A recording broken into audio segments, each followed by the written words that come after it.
Alright, so today we're going to be taking a look at a roguelike that I've been enjoying for a very, very long time, long before it's even come to Steam or ever cost anything to actually play. But now that it's on Steam, it's been getting several expansions, or deals, really they're expansions, that have enhanced the game in various ways, and the new one is due out tomorrow, and it goes by the name of Forbidden Cults.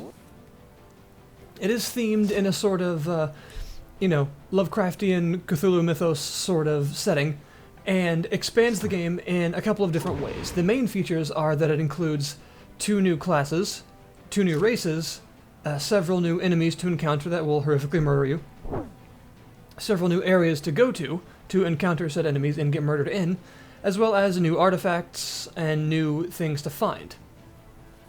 So it's a pretty big expansion on the game, and allows you to basically, expand everything. That's kind of the point. Most of the Tome expansions are like that. They are not just DLCs, they really live up to the whole expansion moniker, and do it in fine style. So, I have been playing this for the last couple of days, and wanted to take a look at Forbidden Cults, because it's really pretty cool, because I really like Tome, I've played it for a long time, and I'll take any excuse I can get to play some more of it, and actually, make a video on it. I really need to make just a video of the game itself, so I'll probably mainly be talking about the expansion in this video, but I'll refer back to just the game in general here and there. So, the main new classes that this expansion offers are the Cultist of Entropy and the Writhing One, which are your sort of dichotomous classes that are, a kind of melee-ish focused character and a caster character, although really those lines are very blurred in this case, probably deliberately. And the races are the Drem, which is a dwarf subclass, and the Krog, which is an ogre, sort of giant subclass. And they work very strangely, and that's on purpose. In fact, almost everything in this particular expansion works very strangely, as you would probably expect due to the subject matter. Don't mind me in the background here, I'm just, leading in a slave insurrection, it's not a big deal. So, this is Pikmin here in the background. Thumbs up if you get the reference. Thumbs up to you. He is a Drem Writhing One. I find both of the new classes to be pretty interesting to play, and they're very different from each other. They are not at all similar, besides the fact that they both use the new resource. In Tome, most classes use a different resource. Those 2 bars you see on the left, of course the top red one is health, big surprise, and the bottom blue one is the new resource for this character class. Most classes are very different with what they actually use. Mana is in the game, but almost none of the classes actually use it. Very few classes do use it. Which is kind of cool, actually, that everyone has their own kind of mechanics and tries to be a bit unique. But I want to show you a couple of the new areas first. This is the actual starting zone for the new classes. If you make either the Writhing One or the Cultist of Entropy, this is where you actually begin. This is Crashcore, the Hidden Sanctuary. The idea, of course, behind the new classes is that they are seekers of forbidden knowledge. And their forbidden knowledge, or delvings into things that no one should know, have, of course, driven them a bit less than sane, and they've ended up here with a bunch of other things or people like them. This place is hidden from the view of standard mortals, and it is in dire danger when you actually begin the game. And in fact, you get to make an interesting choice. You get a teleportation spell to go back here whenever you want, although you're not allowed to use it within view of anyone else. And there are lots of very good vendors here that will update occasionally with some very good stuff. However, there is the actual starting area. Every class tends to have its own starting dungeon. That place right there is the starting dungeon for these 2 classes. And it's quite hard, actually. You will be fighting it's called the Maggot, actually, because it is a giant evil thing that's going to eat the sanctuary. And if you don't do it, there's actually a teleporter that just lets you start the game like normal. this place will get destroyed by that thing, and you don't get to come back here. You can make the choice if you want to. If it's too hard for you, then don't do it, but you will lose access to this place.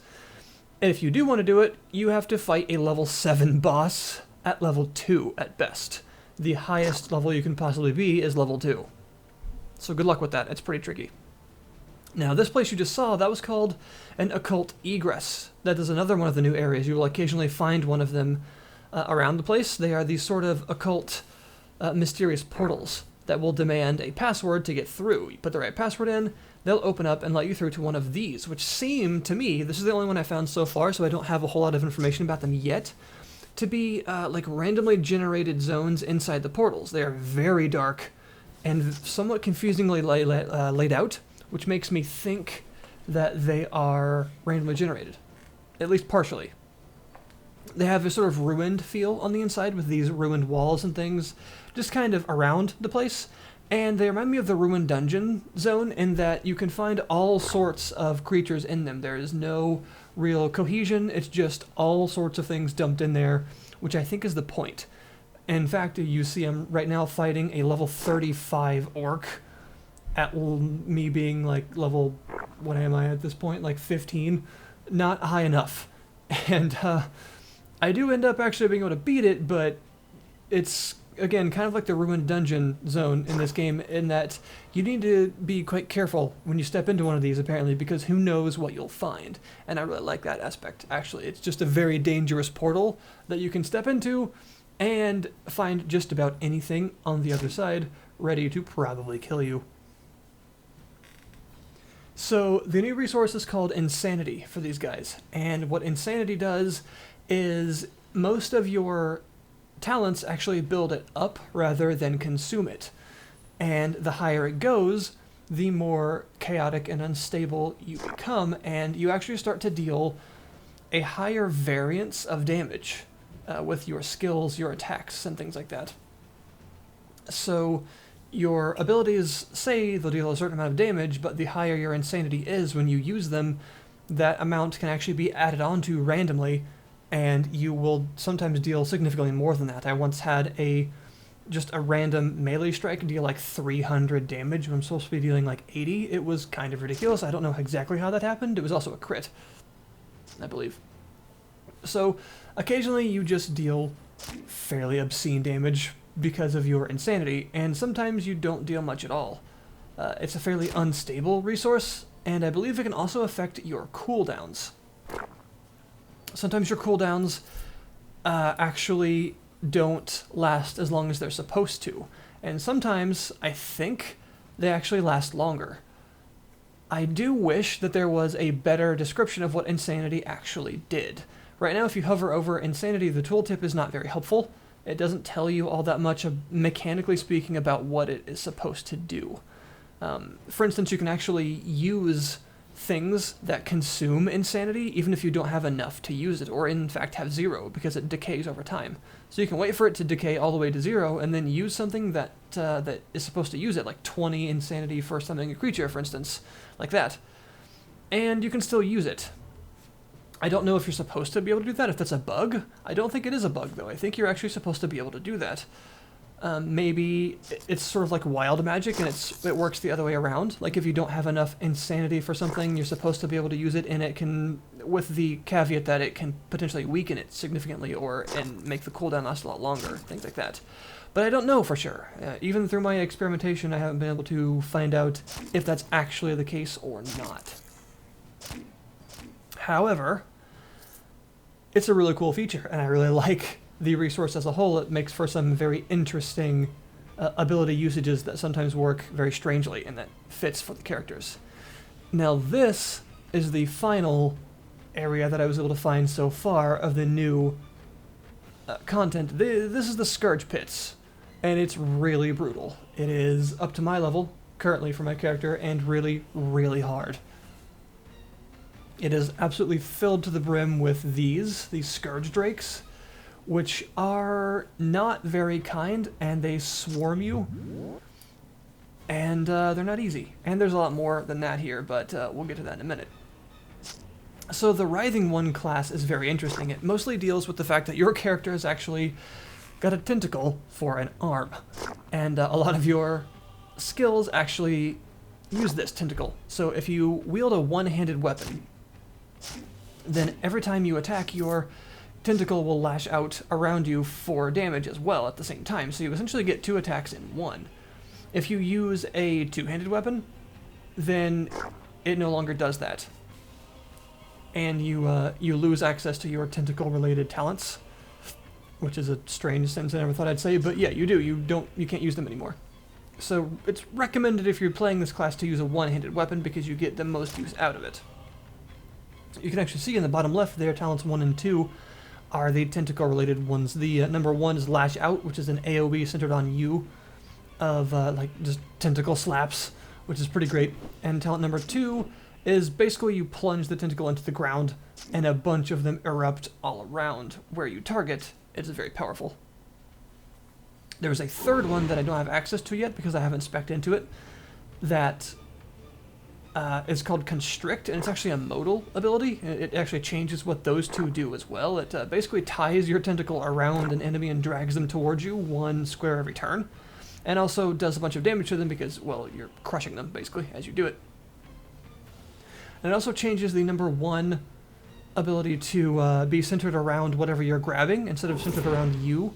It also, I think, limits its range. Instead of being like a big 3 square slap fest, it's like 1 square. But it also dazes enemies as well. And then the number 2 big, like, tentacle dance, instead of doing a big AoE, it's just like huge damage to whatever you're constricting. Like 300% or something like that. It's a lot. And it's also... if they're in melee range to you, you will add in your own weapon attack as well. So it's basically just a big pummeling single target kind of thing instead. You can also do some really fun stuff like summon horrors of various kinds. I have some melee and some ranged horrors that I can summon, as well as a passive that allows the horrors to summon multiple different in multiple different places. So at first, the melee horror summon calls up 4 of them, but with this, it can summon up to 8. And with the Drem racial talent, which is called Frenzy, which is incredibly useful, it can summon up to 16 of them. Because what Frenzy does, it doesn't sound that big of a deal at first until you realize what you can do with it. And I can actually imagine a lot of classes being played as Drem because of this talent and how powerful it is. What Frenzy does is it allows you for 3 turns to use any of your class talents with no cooldowns, unless you use them twice in a row, which is really good.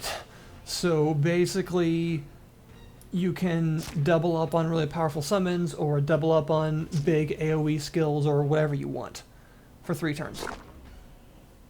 So if I ever come across a really strong enemy or a big group of enemies, I just pop Frenzy, which is that yellow claw symbol there to the middle of the skill bar, and then summon up 2 groups of 8 horrors and then 2 groups of ranged horrors, and I now have 16 melee horrors and 2 very powerful ranged horrors, and then whatever I'm looking at usually dies.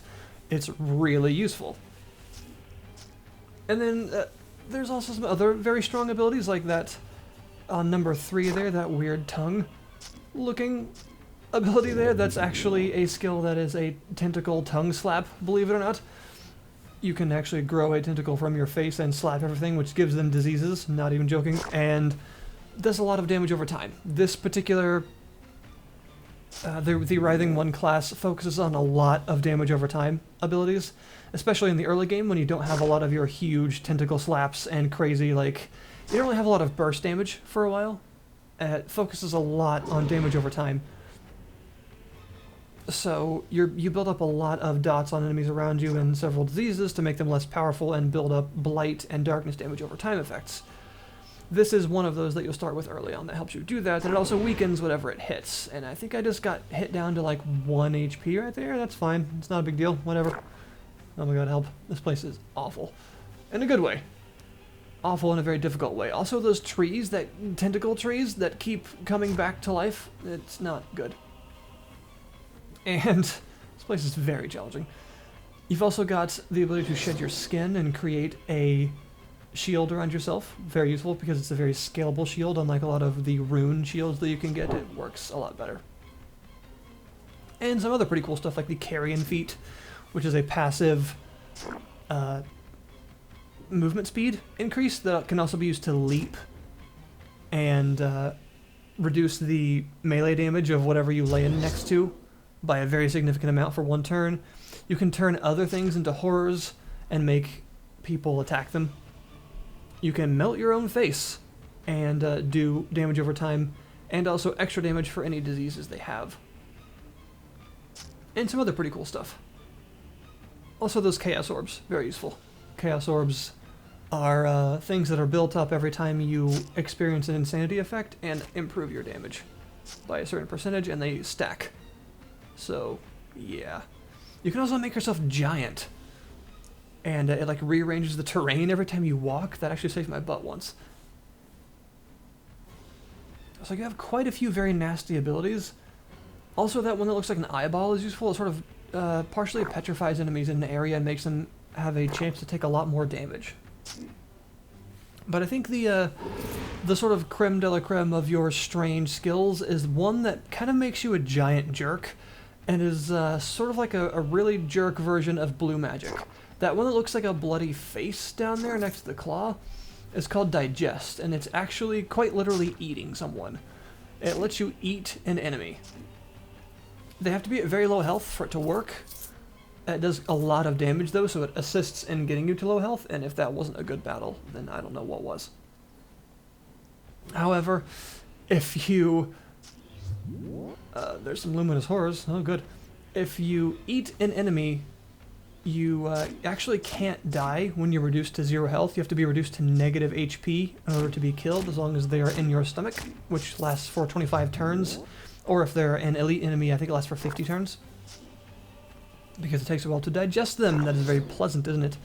And if you have the second talent in that tree, you actually gain an ability, a talent that they had from eating them, which I just did it right there. I ate one of those luminous horrors and I gained their light shield. Which, yes, is basically a really jerk version of blue magic. And I like it a lot. So you can just eat something, just eat a creature or an enemy, and get one of their skills for a while, and make it harder for something to kill you because they have to reduce you to like negative 170 health to die. Which is great. It's kind of hilarious because you can eat just about anything, like a dragon or a tree, and I just figured I'd leave this in to show you what the various skill trees actually look like for the Writhing One class. This is what you'll see. And the ones that say Slow Death, which is the one that involves eating people, and the ones that say Friend of the Worm, which actually gives you a worm that walks companion that you can arm and has its own talent trees. Those you have to unlock with category points, which you earn at levels 10, 20, and 34, question mark, if I remember correctly. Otherwise, these are what you'll see for, you know, playing this particular class. And it is, of course, completely different for the other class, the Cultist of Entropy, which I'll probably have to explain a little bit of. But I just really, really like the Writhing One class. It is genuinely very enjoyable to play. Eating people is fun. But, yeah, you are really you're a horror. You're an absolute horror on the good guy's side. Technically, if you want to be. It's sort of fun to have these absolutely horrible powers in the pursuit of forbidden knowledge and actually use it for good, sometimes. But the Cultist of Entropy is a similarly horrible class with absolutely terrifying powers, and it focuses on some very tough-to-use abilities, including a resource called Entropy that actually hurts you. A lot of your abilities actually give you Entropy, which is a darkness dot on yourself. However, your abilities also focus on using this entropy as a resource for your more powerful skills, or even like shunting this entropy off onto enemies. So It's a very difficult class to play because you are hurting yourself constantly and you're quite fragile to begin with, but you are very strong. You can quite literally turn everything around you into ash or dust, more appropriately, because you deal with entropy and darkness and you are very strong. But actually getting to that stage and surviving is a challenge. And as far as the other race that comes with this, the Krog, I haven't really played it yet, but from what I understand, quite strong, lots of health. I mean, it is an ogre, and has the unique aspects of a very reliable stun attack from the very beginning, which would be very useful, as well as being able to dual wield pretty much any one-handed weapon, which is rare in this game. I'm pretty sure that it even includes things like exotic weapons, like whips and things like that, that you normally really cannot do that with. So I can see some really interesting builds coming with that. And just to show you how ridiculous the Scourge Pits can get, this is at level 3 of the pits, where things start to get really messy. And there were like multiple rare enemies just chilling here, waiting for me. And this got really, really messy, and I was pretty sure I was going to die about 6 times. But somehow I was actually able to pull through. Some of the other areas that I was not able to actually show you yet, because I haven't found them, are things like these forbidden tomes that you can actually get sucked into, which look really, really cool. You can read these books and actually end up in the books and exploring a book-themed, kind of sepia-toned, really neat-looking landscape. Also a place called the God Feaster, which I don't know what that is, but it sounds horrifying. I'm guessing due to the name and the fact that I haven't seen it yet, that is a very high-level area that I haven't been able to find yet. So, this will be out tomorrow. It is going to be about $7, which I think, due to the amount of content on offer, is absolutely worth it. There's a lot of really cool stuff to see here. Even if you don't use... Yes, I just got knocked in the trees. Even if you don't use any of the new classes or races at first, just the fact that you're going to be able to see all of the other stuff, like the new areas, the new items, the new enemies in a normal game of whatever your other favorite classes and races might be, I think makes it worthwhile just for that reason alone. And definitely makes it worth looking at. And if I'm also correct in this, I think I am, I could be wrong, but I think it's true, they're also going to be running a sale on normal Tales of Maj'Eyal, as well as the other expansions that are already out for this game. So if you've not actually played this yet, now would be an excellent time to give it a shot, because as a sort of celebration for the release of this, the other parts are going to be on sale for you to try. So yeah, if you like roguelikes, this is, in my opinion, been one of the best ones on offer for years now. And there's just so much here to go through that I can't even begin to explain it all in one video. But as for a little preview of the Forbidden Cults expansion, this is really good stuff. It's got the thematics going for the sort of Cthulhu Mythos themed, forbidden knowledge stuff, and I can't wait to play more of it, get to some of the new areas and some of the new artifacts and stuff that are themed about this. And also to try a Cultist of Entropy again and hopefully not die at like level 10. So there you go. Thank you very much for watching. Please do check this out. It will be, of course, linked in the description below this video. Again, it will be $7 when it comes out tomorrow. And everything else will be on sale, hopefully, for you to give a shot. And I can't believe I got through that alive. There's about 6 billion gold on the ground, though, so I suppose I was well rewarded for my efforts. I definitely should have died there, though, about 6 different times.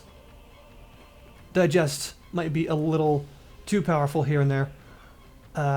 Because I was at, like, negative health at one point, and a part I didn't record for, like, half of a battle.